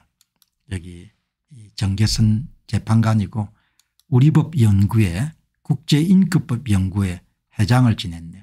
이제 이분이 김복형 재판관 재판관이고 이 두 사람이 아마 1년 위가 김복형 재판관이 1년 위인 모양입니다. 한 살 위네요. 이분이 56세 55세 어쨌든 간에 여기 보시면은 이제 권미란 님께서 그냥 믿거나 말거나 헌재 소식통을 인용해 가지고 글을 썼는데 그냥 큰 크레딧은 두지 마시고 한번 재미삼아서 한번 보시기 바랍니다. 금일 한덕수 총리 선고는 8명이 기각 만장일치로 합의를 봤는데 막판에 정계성 재판관이 난데없이 깨버렸고 인용하겠다고 난리를 피웠습니다. 그래서 할 수 없이 8인 기각 만장일치 합의가 깨지고 각자 소신에 맞게 하는 것으로 막판에 입장이 새롭게 정리됐습니다. 정계선은 자기가 인용적으로 돌아서게 되면은 적어도 3명 내지 4명 정도의 재판관들이 따라올 것으로 생각했는데 한 명도 인용편으로 넘어오지 않아서 개인적으로 당황했다고 합니다. 아주 상식적으로 보더라도 7대1로 여러분들 기각 각하 그다음에 인용이 결정됐기 때문에 뭐 아무리 정계선 여러분들 재판관이 얼굴이 두껍다고 하더라도 눈총을 받을 수밖에 없는 거죠. 그리고 대중들한테는 아, 저 양반은 완전히 그냥 뭐구나 이렇게 생각이 된 거죠. 정계선이 헌재 소장 D를 받았다는 의혹이 돌고 있고 거기에 문형배와 김형두가 굉장히 분노하는 중입니다. 확인이 안 됐으니까 그냥 소식통 이야기라 보시기 바랍니다. 그리고 원래 대통령 탄핵 재판 초기에는 대통령을 파면을 결정하는 인용 만장일치 기류했는데 실제 지금은 여론이 양분되고 절차적 문제 제기로 내부에서도 평의 기류가 확 바뀌었다고 합니다. 4.5 대 3.5 기각 구도로 돌아가고 있다고 합니다. 그래서 민주당이 지금 마은혁을 헌법재판소에 집어넣는 것에 아주 목숨을 걸고 있는 상황입니다. 그러니까 뭐 이제 이 이야기가 확인된 이야기는 아니지만 민주당이 무리하게 마은혁을 헌법재판소 재판관에 집어넣으려고 하는 그런 이유를 전후 맥락을 좀 더 이해할 수 있도록 돕는 거죠. 거기에 한덕수 총리 판결에서 200석 절차 문제도 사실 굉장히 중요하게 다뤄졌고 재판관들 대부분이 흠결을 인정했습니다. 그래서 각하로 의견을 모아서 재판관 임명이 무효화되면 국정혼란이 심각해진다 판결 끝까지 각하 내지 말자고 했으나 정계선이 합의를 그냥 깨버렸기 때문에 두 명은 도저히 묻고 넘어갈 수 없어서 각하로 됩니다. 각하가 되면은 두 사람이 여러분들 그냥 날아가는 거죠. 날아가는 겁니다. 그러니까 한덕수 총리가 여러분들 기각을 내더라도 문제가 생기고 각하가 되더라도 문제가 생기는 거죠. 그리고 대통령 탄핵 선고에 대한 재판을 미룬 것은 3월 26일 이재명 재판 결과 이후로 판결하는 것이 판결 불복 가능성을 최소화할 수 있다고 의견 합치로 봤고 이재명 판결 이후에 대통령 탄핵에 대한 선고가 있을 겁니다. 그리고 너무 미룰 수 없기 때문에 다음 주 초에 일정 통보가 있을 것으로 봅니다. 다음 주 금요일에 선고한다고 내부 결론이 난 상태고 기류 자체는 확실히 기각입니다. 기각이기 때문에 기각파들이 오히려 기일을 연기하자 했고 인용파들한테도 이재명 선거 보고하자 그게 여론 분열을 최소화할 수 있는 방법이라는 점을 설득해서 의견을 합치를 본 겁니다. 지금 현재 내부에서는 대통령 파면 즉 인용파들이 이리저리 끌려다니는 중이라고 보면 됩니다. 차라리 이재명이 2심의 실형을 받고 구속되기를 바라고 있다는 이야기입니다. 100% 믿을 수는 없고 현재 소문이 궁금하기 때문에 한 분께서 올린 내용이 그래도 그냥 찌라시 수준은 아니라고 생각하기 때문에 오늘 여러분과 함께 공유를 합니다. 구속이 되어버리면 기각으로 넘어갈 비둘기가 1.5명이 됩니다. 이재명이 유죄만 나와도 기각 쪽에 설득력이 힘이 실릴 것 같습니다. 이재명 재판이 탄핵 재판과 독립적인은 맞는데 지금 내부 의견이 너무 팽팽하고 비둘기파 2, 3명 때문에 이재명 재판이 꽤 상당히 영향을 줄 것 같다고 합니다. 그런데 법조계에서는 이재명이 무죄 나올 확률이 그렇게 낮다고 보고 있어서 정계선이 굉장히 난처한 상황이라고 합니다. 여기서 오늘 혼자 단독으로 한덕수 인용을 날려버린 것도 기각으로 기울여 가니까 자기 혼자 인용을 확 띄어서 아예 민주당에 눈도장을 찍겠다는 의도를 보입니다. 그래서 재판관들이 되게 안 좋게 봅니다. 흥미로운 글을 쓰셨네요. 한번 여러분들 참조하시기 바랍니다. 자, 여기 보시게 되면은 지금 이제 민주당에서 마은혁을 여러분 임명하지 않으면 다시 한덕수 총리를 탄핵을 하겠다. 탄핵을 시켜보죠. 탄핵을 시키게 되면은 헌법재판소에서 그냥 바로 각하를 시켜버리겠죠. 그러니까 이제 마음이 다급하고 조급하고 이익은 눈앞에 있고 이렇게 하니까 이제 무리수를 계속 두는 겁니다. 계속 무리하다가 또 큰일이 날 수가 있는 거죠. 보시게 되면은 한덕수 총리를 재탄핵을 하게 되면은 헌법재판소는 헌재의 도전으로 보고 곧바로 각하를 하게 보일 모양입니다.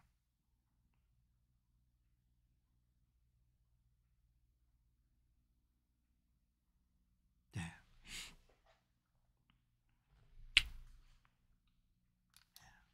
어른들 반성해야 되는 거죠. 부정선거인지 아닌지를 뭡니까?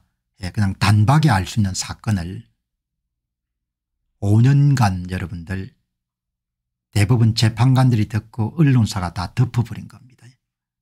이번에 이 사건을 보고 한국의 기성세대들은 깊이 반성해야 되는 겁니다. 96개 대학생들이 모임을 결성한다는 것 자체가 어마어마하게 어려운 일입니다. 탄핵 반대. 문인들은 414명이 모여가지고 탄핵 찬성. 진짜 여러분 기성세대들이 젊은 사람 앞날을 막는 겁니다. 한강등 문인 414명이 윤 대통령 탄핵 인용 성명을 내고 96개 대학교의 학생 모임이 탄핵 반대를 여러분 한 그런 뉴스가 전해졌는데 소설과 한강 등 국내 문학계 종사자 414명은 현재 윤 대통령 탄핵 인용을 촉구하는 내용의 성명서를 발표했다. 이 인간들아 너희들이 이 정도 이야기를 하려면 나라가 부정선거 때문에 망하게 생겼는데 부정선거 좀 규명하라는 그런 성명서를 한 장 내지 않고 이런 일들을 하고 있는 겁니다. 은희경이니 김연순이 김초엽이니 장류진이 걸발은 있는지 모르겠는데 인생들 다 허상 겁니다. 한국작가회의는 이날 서울 광화문에서 전국 문학인 2487인 긴급시국선언을 진행하고 윤 대통령 탄핵 인용을 주장했다. 행편이 없는 겁니다. 다들 그냥 밥숟가락 놓고 이러면 가난해져 가지고 그냥 다들 참 고생길이 훤해요. 젊은 분들이 한강 파면은 보편적 가치를 지키는 일이다. 헌재는 내란 수계의 윤석열을 즉각 파면하라. 문학인 뭐 어떻게 하겠습니까? 본인들이 여기 이 사람들이 아마 한강 뭐 별 사람 다 많네요. 글 쓰는 사람이 이렇게 많네요. 민주 국민이 준 힘을 절제하지 못했다. 국민이 힘을 안 줬지 않습니까? 본인들이 표를 도둑질해 가지고 다수당이 됐지. 에? 김부겸 전 총리도 말 좀 바로 하기 바랍니다. 국민이 준 힘을 민주당에 절제를 못한 게 아니고 국민은 힘을 안 줬는데 이런 60석이나 도둑질을 한 거지 않습니까? 위조투표에 집어넣어 가지고.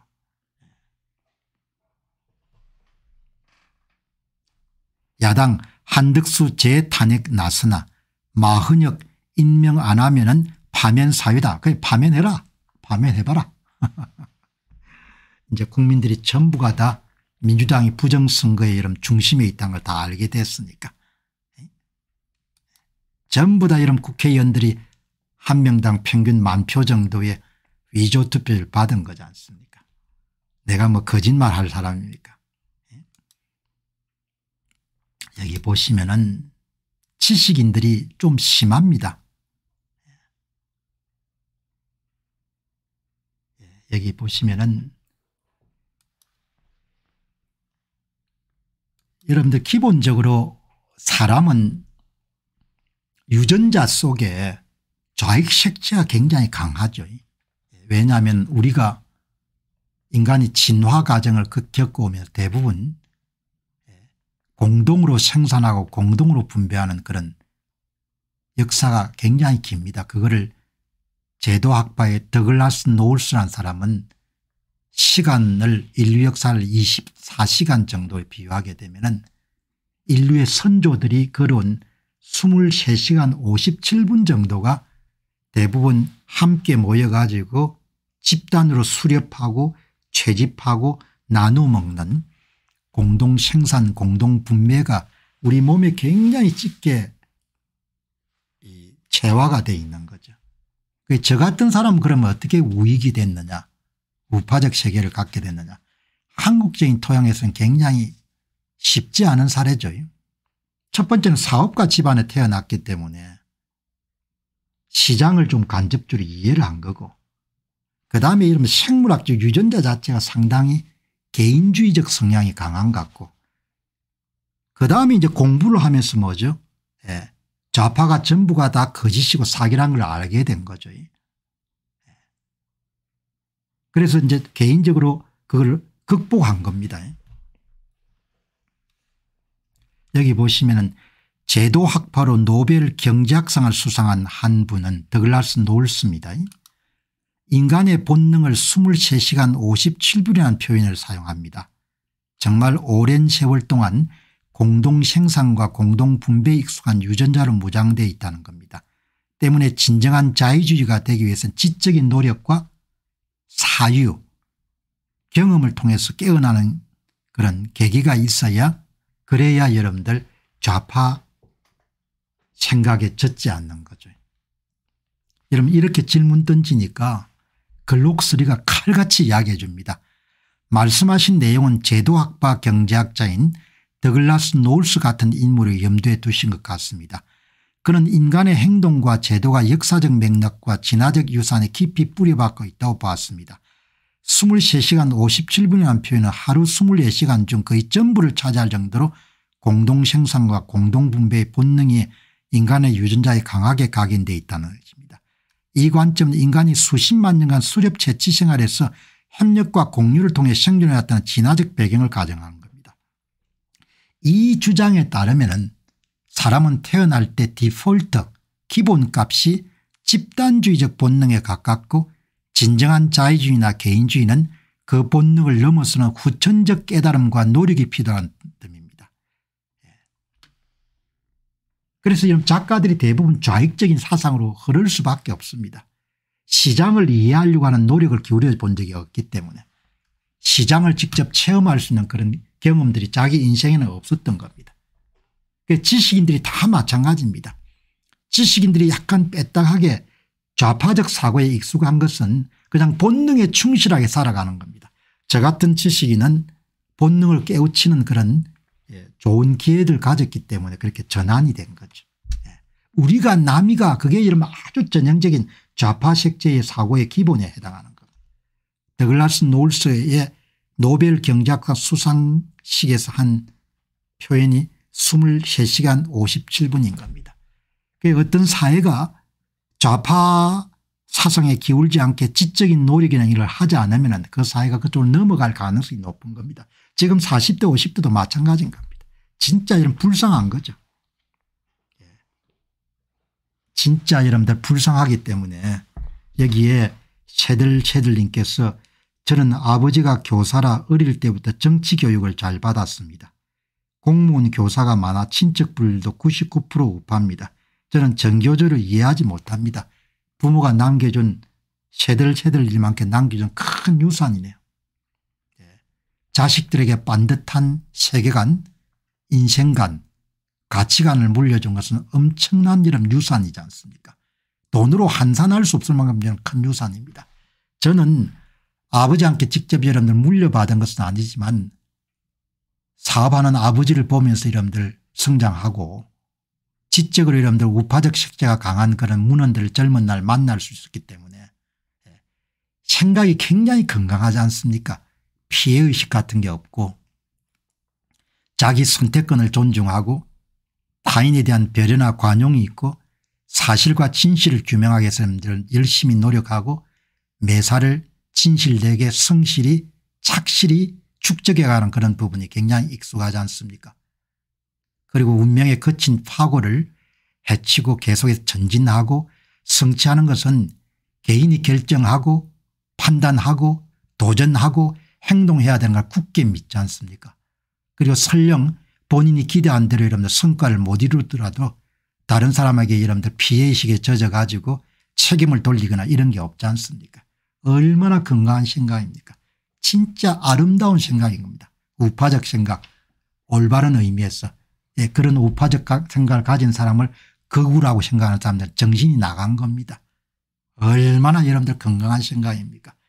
자기 건강에 대한 책임을 지고 자기 노후에 대한 책임을 지게 최선을 다하고 자식들을 반듯하게 키우기 위해서 노력하고 남한테 폐 끼치지 않고 국가에 손 빌리지 않고 지금도 열심히 일하고 그게 우파 생각이 여러분 기본인 겁니다.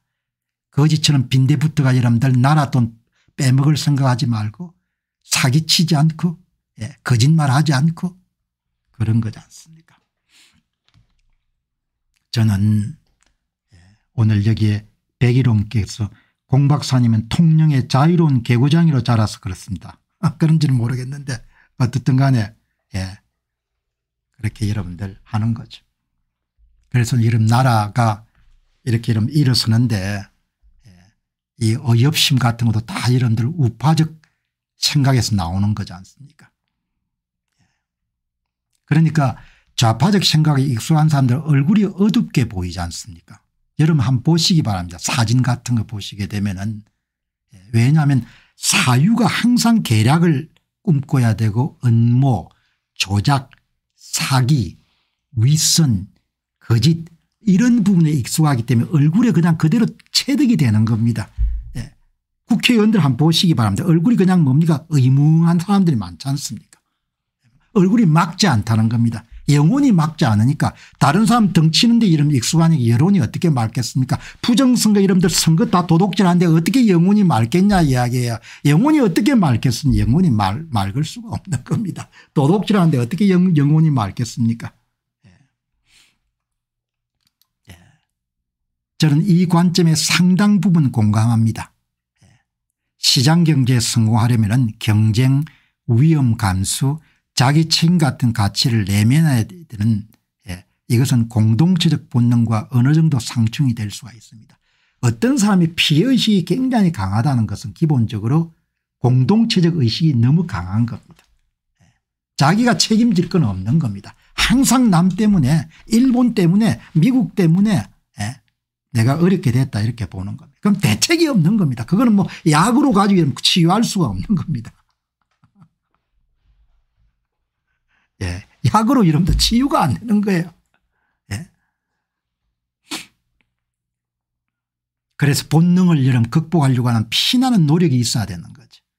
제가 가끔 말씀드렸지만 저는 젊은 날 지적으로는 노벨 경제학상을 받았던 프리드리히 폰 하이에크, 하이에크 교수의 이름들 명저서나 몇 편의 논문이 결정적 기여를 한 거죠.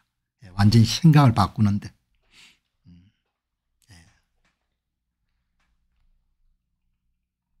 사상이라는 것은 그렇게 중요합니다. 집안을 구하는 데도 사상이 중요하죠. 생각이 무너지면 그다음에 삶이 무너지지 않습니까? 생각이. 자, 여러분 오늘 여러분 이 보시면은 제가 이 시사 문제도 다루지만 좀 세상이 더 좋아지면은 이렇게 기술 변화나 이런 부분을 조금 더 열심히 다루도록 그렇게 하겠습니다. 이 근본 변화를 읽어내야 되거든요. 이 변화를 읽어내고 대비를 해야 된단 말이죠.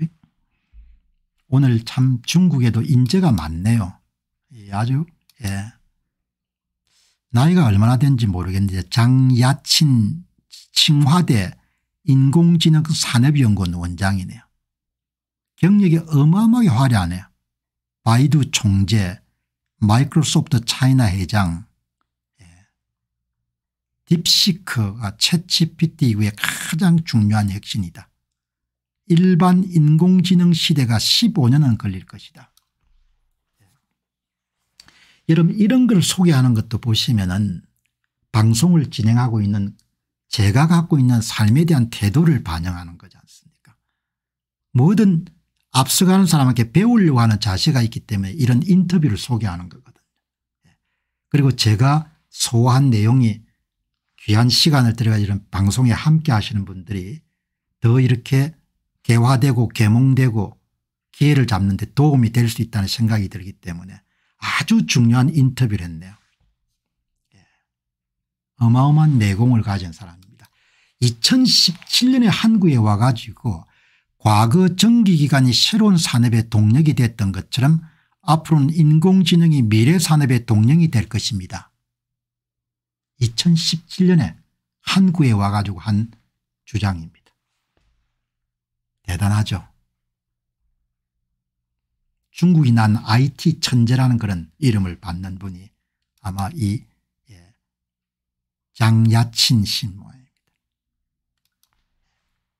그죠?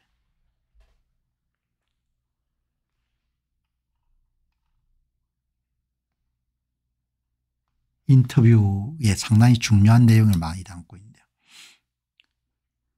딥시크는 2022년 11월 오픈 AI에서 챗GPT가 출시된 이후에 AI 산업에서 가장 중요한 혁신을 이뤄냈습니다.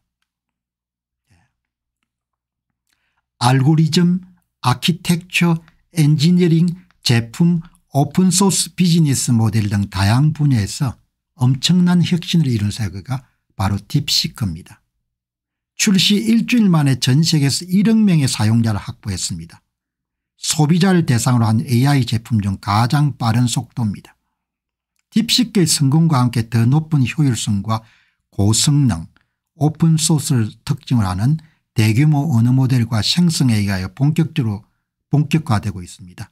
이것은 AI 모델 제조 비용을 낮추고 AI 모델 서비스 코스트를 낮춰 가지고 AI를 대중화하는 데 이바지할 것입니다. 제가 딱 마지막에 여러분들 이 표시해 놨지 않습니까? 초입 단계 같다는 거죠. 칩 가격도 싸지고 AI 기초 모델 만드는 비용도 싸지고 사람들이 이용하는 서비스 비용도 엄청나게 싸진다는 겁니다. 거기에 불을 지핀 것이 중국의 딥시크라는 거죠. 약 7년 전에 당신은 한국에서 AI가 미래의 정기기관이 될 것이라고 강조했습니다. 그렇습니다. 저는 항상 AI의 거대한 변혁적 힘을 믿어왔습니다. AI가 4차 산업혁명의 핵심 에너지입니다. 오픈 AI와 딥시크가 내놓은 대규모 언어 모델, 기초 모델이 진정한 AI 시대를 앞당기는데 큰 역할을 할 수 있다고 봅니다. 어마어마하게 중요한 거죠. 그다음에 기초 모델을 개발하는데 많은 자료, 많은 컴퓨팅 자원을 투입해 가지고 AI 모델을 훈련하는데 스케일링 법칙이 한계에 부딪히니까 질문을 던져 가지고 교정하는 타임 테스트 모델 같은 게 등장해 가지고 다시 적은 비용으로 모델을 훈련하는 그런 문제 해결 방법이 생겼다는 거죠. AI 접근성이 폭발적으로 늘어날 거라는 겁니다. 아무리 AI 모델이 최적화돼서 한 번의 연산에 필요한 컴퓨팅 자원을 줄인다고 하더라도 정작 AI가 쓰이는 분야와 그 빈도가 늘어나면서 전체적인 수요는 폭발할 수밖에 없을 것입니다. 의료, 농업, 교통, 과학 등 다양한 산업에서 AI 활동이 폭발적으로 확대되면서 고성능 반도체 칩뿐만 아니고 그다음에 모바일 기기 같은 엣지 디바이스용으로 쓰이는 저사양 칩에 대한 수요도 덩달아 증가할 것입니다. 이 장야친 씨가 보는 지금은 정보 AI, 다음에 로보틱스와 자율주행 자동차를 움직이는 물리적 AI, 그다음에 인간의 두뇌를 모방하거나 인간과 직접 연결된 AI는 생물학적 AI로 발전될 거라는 거죠. 여러분 딱 이 정도까지 보면 무슨 생각이 듭니까? 반도체 칩에 대한 수요가 굉장히 늘어날 거다 이렇게 볼 수 있는 거죠. AI 산업 전반에서 컴퓨팅 수요는 계속 늘어나겠지만 그 방식은 점점 분산형으로 바뀔 것입니다. 데이터 센터에는 초고성능 반도체 칩을 사용하고 그다음에 스마트폰이나 가전기기나 이런 데는 엣지 디바이스에서는 저비용 칩을 쓰는 식의 혼합 구조가 확산될 것입니다. 딥시크의 등장은 정보 AI뿐만 아니라 물리적 AI 발전도 가져올 것입니다. 첨단 AI 모델을 직접 보유할 수 없는 나라에서도 앞서가는 기업들이 오픈소스 전략으로 나가기 때문에 그것을 이용해 가지고 자국과 특정 산업에 필요한 그런 AI 모델을 맞춤형으로 개발할 수가 있을 겁니다. 그리고 인간의 지능을 초월할 정도까지는 앞으로 한 15년에서 20년 정도가 더 소요될 것입니다. 딥시크는 작은 AI 기업들이 빅테크와 경쟁할 수 있는 기반을 만들어 놨습니다. 기본적으로 지식의 민주화, 정부의 민주화 시대가 도래하게 된 것입니다. 빅테크는 대규모 인프라 클라우드 서비스를 통해서 최첨단 AI 모델을 계속 개발하겠지만 나머지 스타트업이나 앱 개발사는 이 모델을 활용해서 특정 산업이나 특정 기능이나 추론 능력을 최적화하는 맞춤형 AI를 내놓을 것입니다. 거기다 여러분들 또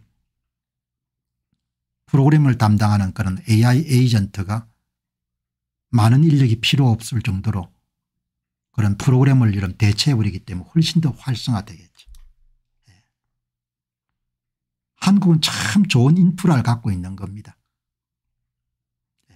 한국은 참 잘 될 수 있는 그런 인프라를 갖고 있는데 그 능력을 많이 못 쓰는 것 같아요. 그거를 이 중국 전문가가 지적하네요. 한국은 AI 육성하기에 참 유리한 조건을 갖고 있다는 겁니다. 중국은 인재들이 참 많다. 그리고 데이터가 풍부하다. 여기까지 이런 딱 이야기를 드리는 겁니다. 여기서 딱 마치게 되면 뭐 그냥 좋은 이야기다 이렇게 되는 거죠. 반도체 주식을 좀 사야 될 것 같아요. 여기가 제가 추천하고 싶은 미국의 대표적인 반도체 섹터의 가장 싼 칩 ETF 상장지수 펀드입니다. 인베스코 필라델피아 세미컨덕터 ETF. $36 정도니까 그렇게 비싸지 않지 않습니까? 나머지는 대개 $100 넘으니까. 예. 출시한 지가 얼마 안 됐습니다. 2022년인가 2021년인가. 예. 예. 2021년에 출시했네요. 지금 들어가기에 굉장히 좋은 그런 가격인 거죠. 여유자금이 있으시면 그렇게 무리 안 하니까 한번 고려해 보시기 바랍니다. SOXQ 2021년도에 시작이 됐는데 가장 쌉니다. 운용수수료가 0.19%.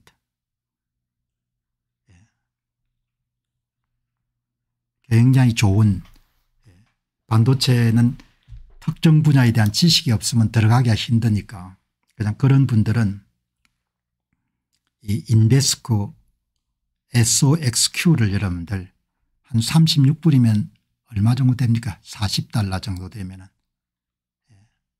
얼마 $40 정도 되면 주당 얼마 정도 되죠? $40에 56,000원 정도 5,600원입니까? 56,000원 정도 되겠네. 56,000원 정도.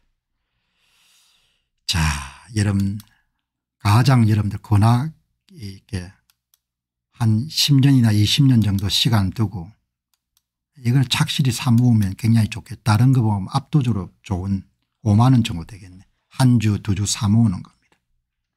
SOXQ. 아주 좋은 상품입니다. 자,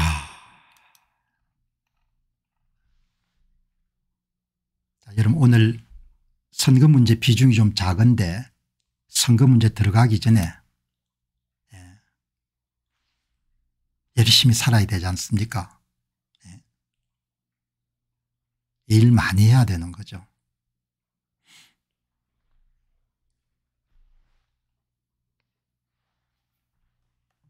여기 오늘 구글의 공동 창업자인 블린이라는 사람이 AI 경쟁에서 이기려면 회사에 출근해야 되고 최소한 주에 60시간 정도 일해야 된다는 거죠. 주 5일 일하면 12시간 정도 일을 하는 겁니다. 그런 내용이 실렸네요. 적어도 평일에는 사무실에 출근하는 것이 좋겠고 주당 60시간이 생산성의 최적점입니다. 지난달 말에 세르게이 블린 구글 공동 창업자는 인공지능 제미나이를 개발하는 사업부에 주 60시간 근무를 독려하는 이메일을 보냈습니다. 60시간이면 주 5일 출근 기준으로 하루 평균 12시간씩 근무를 해야 됩니다. 그런 AI 경쟁이 엄청나게 가속화되었고 이제 마지막 레이스가 시작됐습니다. 우리는 이 경쟁에 이길 수 있는 모든 요소를 갖추고 있다고 생각하지만 노력을 더욱 강화해야 됩니다. 뉴욕타임스는 블린 창업자가 주 60시간 근무를 주장하는 것은 치열한 AI 개발 경쟁 때문이라고 분석했다. 한국 주 52시간 기술 기업들에게 적용하면 안 됩니다. 진짜 나라 망할 겁니다. 주당 60시간 최소가 60시간 정도 일을 해야 되는 거죠.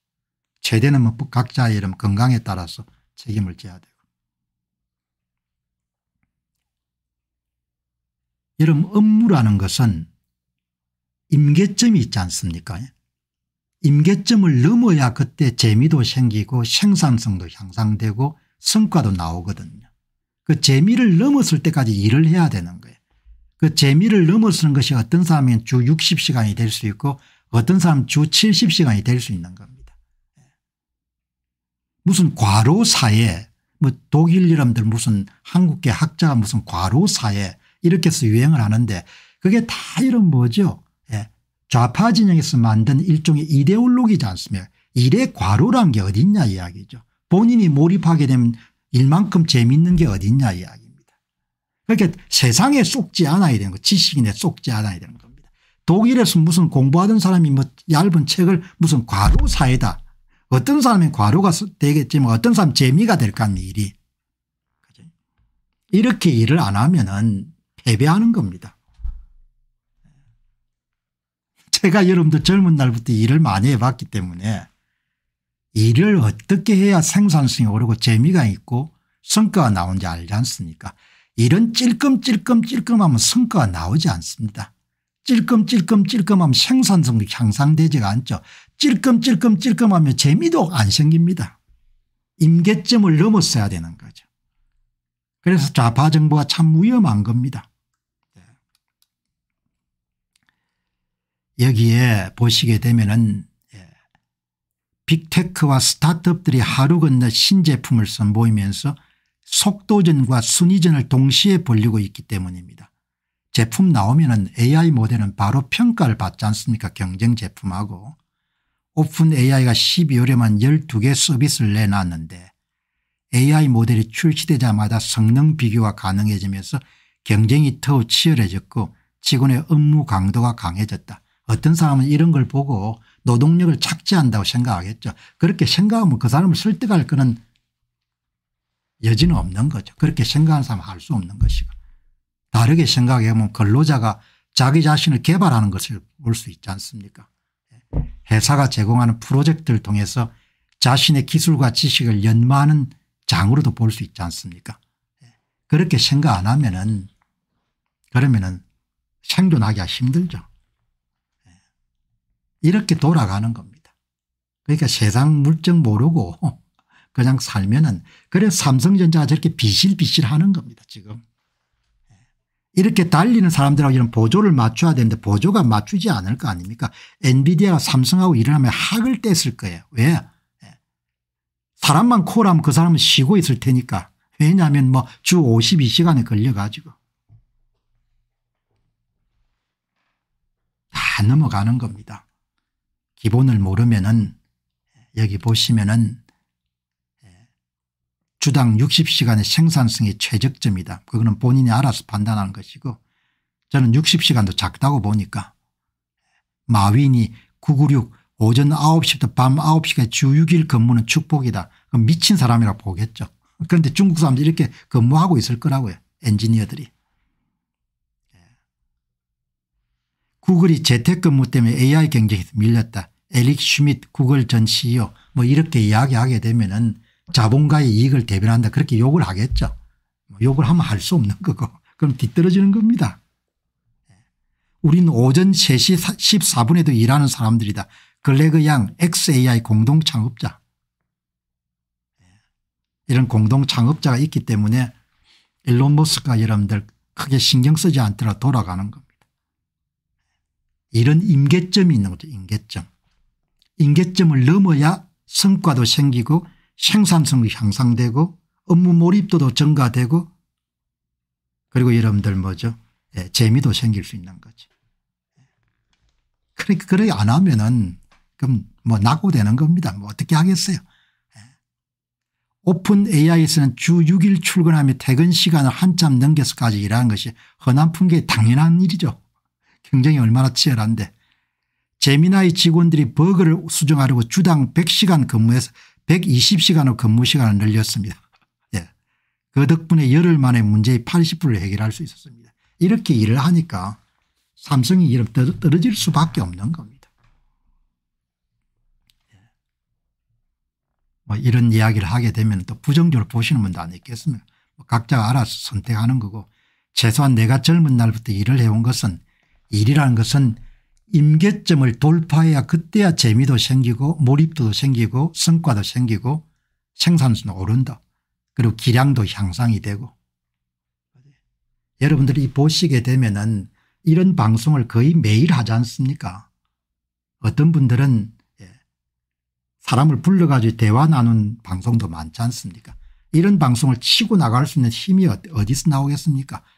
유튜브에서 생긴 게 아니고 학위 마치고 여러분들 한 30년 정도 콘텐츠를 계속 생산하는 일을 해왔기 때문에 모든 주제를 다 자기 편의에 맞춰서 제작할 수 있는 능력이 생기기 때문에 하루에 2시간 이상 이렇게 실방송을 계속 해 나갈 수 있는 겁니다. 그게 다 자기가 만든 능력이지 않습니까?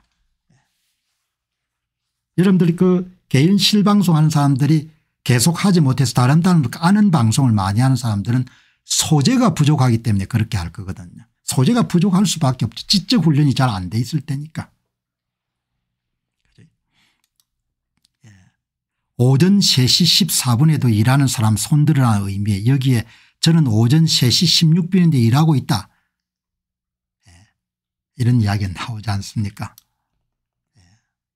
바로 나오면 비교평가를 받으니까 열심히 일해야 되는 거죠. 제가 오늘 저는 평생 동안 참 일을 많이 해왔습니다. 제가 갖고 있는 일에 대한 믿음은 일단 인풋 노동 투입을 많이 들여야 생산성도 올라가고 성과도 나오고 새로운 아이디어 나온다는 겁니다.